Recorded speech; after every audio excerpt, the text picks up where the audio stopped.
Assalamualaikum warahmatullahi wabarakatuh. Selamat datang di MS Club. Oke, teman-teman, di video kali ini kita akan membahas tentang tenses yang baru. Di video terakhir kita sudah membahas lengkap tentang present perfect, bahkan sampai penjelasan tentang since, tentang just, kemudian tentang for, kemudian yet, dan adverb yang lainnya. Bagi yang belum nonton bisa dicek di video sebelumnya ya. Oke, nah kali ini kita akan membahas tenses yang baru, yakni adalah simple past. Nah, di simple past ini kalau secara harfiah, gampangnya kan simple itu sederhana. Kemudian past itu masa lalu. Berarti konsepnya sesuatu yang sederhana di masa lampau. Atau bisa juga kita kategorikan seperti ini penggunaannya. Menyatakan suatu kejadian yang terjadi di masa lampau. Yang penting terjadi di masa lampau, sedang terjadi atau tidak penting. Yang penting suatu kegiatan tersebut terjadi di masa lampau. Atau lebih gampangnya kita bisa mengkategorikan itu adalah suatu cerita, story or history. So you can say that when you want to use simple past, if you want to say something about something happened in the past, so you can say simple past usage. Jadi penggunaan simple past itu seperti itu. Nah, hampir di setiap tenses itu, bukan hampir ya, semua tenses itu pasti ada bentuk verbal sentence and nominal sentence, pasti begitu. Nah, seperti biasa kita akan membahas itu semua, cuma untuk kali ini kita akan membahasnya tentang verbal form, bentuk yang verbal. Nah, sebelum saya jelaskan lebih lanjut, konsep penggunaan dari simple past itu yang pasti adalah menyatakan suatu kejadian terjadi di masa lampau, itu dulu ya. Nah, terus apa bedanya dengan present perfect yang mana juga sudah selesai? Nanti kita akan buat video sendiri yang mana khusus membahas tentang perbedaan antara simple past dan juga present perfect. Itu akan kita buatkan sendiri. Nah, kita langsung lanjutkan. Verbal form. Bentuk verbalnya pasti dalam kalimat selalu ada subjeknya ya. Untuk kalimat positif pasti ada subjek. Ada subjek, ada verb to, atau ada juga menyebutnya dengan istilah past form ya, past form. Ada juga menyebutnya seperti itu. Nah, ini selalu ya, kalau saya memberikan pola itu tidak pernah saya sebutkan objeknya. Kenapa? Karena sifat objek itu optional. Kalau kata kerja itu butuh objek ya dikasih objek, kalau enggak usah. Justru malah ketika suatu kata kerja tidak butuh objek kemudian dipaksakan ditambahkan objek, maka yang terjadi adalah kalimat itu tidak bisa dimengerti. Kalau suatu kalimat tidak bisa dimengerti, berarti ya bukan kalimat, seperti itu. Berarti kembali lagi, kalau dalam bentuk positif subjek ditambah verb 2 atau past form. Dalam bentuk negatifnya subjek pakainya did. Kalau do sama does kan pakainya simple present tuh. Nah, yang belum nonton juga bisa dilihat di video sebelumnya ya. Kalau do sama does maksudnya ke present, yang simple present, kemudian yang subjeknya ketika dalam simple past maka pakainya did. Kalau ada did tambah not, biasanya juga disingkat jadi didn't juga bisa. Kalau sudah ada did kembali ke verb 1 ya. Kemudian dalam bentuk interrogatif did, kemudian ditaruh depan inverse, you have to invert that. Kemudian di sini ada did, ada subjek, ada verb 1. Nah, pertanyaannya adalah kok akselnya cuma satu dalam verbal sentence? Kenapa hanya did? Padahal kan kayak di simple present ada do, ada does. Nah, khusus untuk yang did ini, did berlaku untuk semua subjek. Berarti semua subjek are, you, they, we, she, he, it, atau mungkin juga nama orang yang tunggal baik Steve, atau mungkin yang jamak Steve and I, atau Steve and Marcella. You can use did. Jadi semua subjek boleh pakainya did. Asal kalau kalimat itu verbal sentence. Ya, dan diingat jika sudah ada did, berarti kalau ada auxiliary did maka verb menggunakan verb 1 bukan lagi verb 2 ya.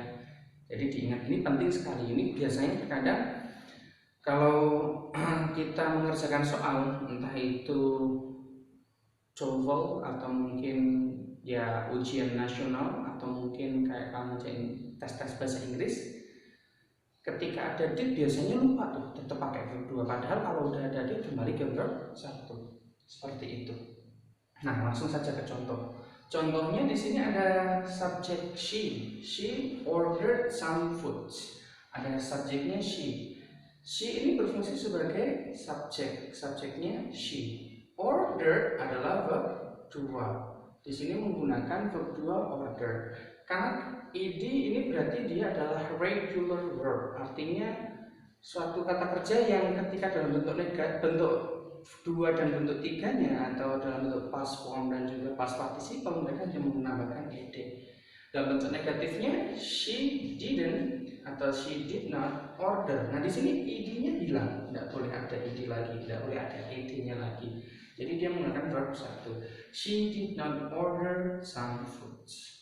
Dalam bentuk interrogatif, did she order some food?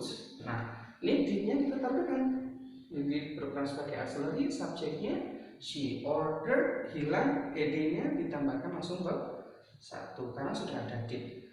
Jadi did itu indikator bahwa dia pas harus bentuk verb 2 itu untuk menunjukkan pas, hanya cukup menggunakan did tanpa menggunakan verb 2. Kalau sudah ada did kembali ke verb 1. Kita coba, kalau tadi kan ordered itu regular verb, artinya kata kerja yang berubah sesuai aturannya tinggal menambahkan ed. Nah sebagaimana dengan yang irregular atau yang tidak beraturan, kadang kan ada yang awalnya sama, awal verb 1-nya apa, verb 2-nya apa, verb 3-nya apa. Kayak contoh kayak take menjadi took, menjadi taken. 1, 2, 3 beda, verbnya taking. Atau ada juga kata kerja yang sama, cut, put sama. Atau kadang ada kata kerja yang verb 1-nya beda, verb 2-nya sama, dan verb 3-nya juga sama. Contoh kayak apa ya? Dig, duck, kayak menggali, itu juga bisa seperti itu. Kita buat contoh yang regular deh, kita pakai took. They took me to airport. Mereka mengantarkanku ke airport. Kapan mengantarkannya? Kemarin. Karena kenapa diartikan kemarin walaupun tanpa yesterday? Karena setiap verb to itu hanya digunakan pada simple past saja. Selain simple past tidak pernah menggunakan verb to.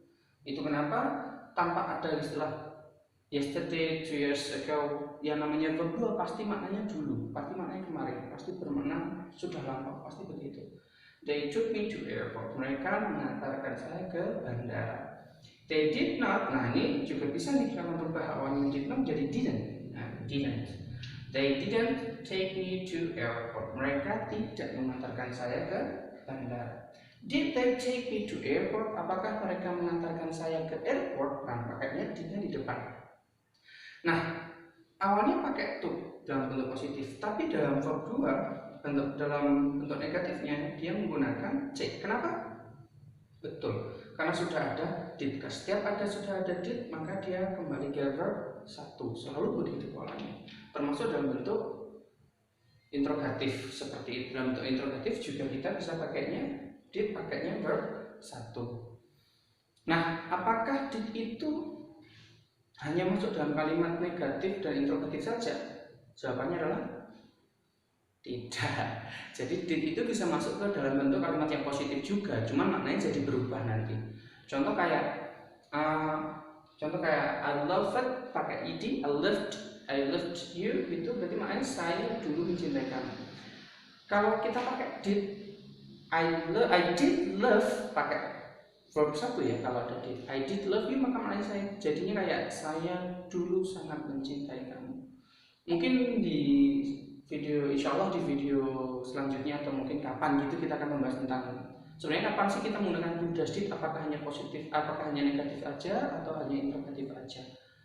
Nanti kita bahas sendiri tentang itu. Oke, gampangan ya did. Mungkin untuk video kali ini sampai di sini dulu. Teman-teman kalau punya pertanyaan, you can write it down below. You can write it down in the comment. And if you think that your friends need to know about this channel, to know about this video, just share it to your friends. If you like this video, please just like it. I'm sorry for making a mistake. I'd like to say thank you very much for watching this video. See you on the next video. And last I say, Assalamualaikum warahmatullahi wabarakatuh. Bye bye.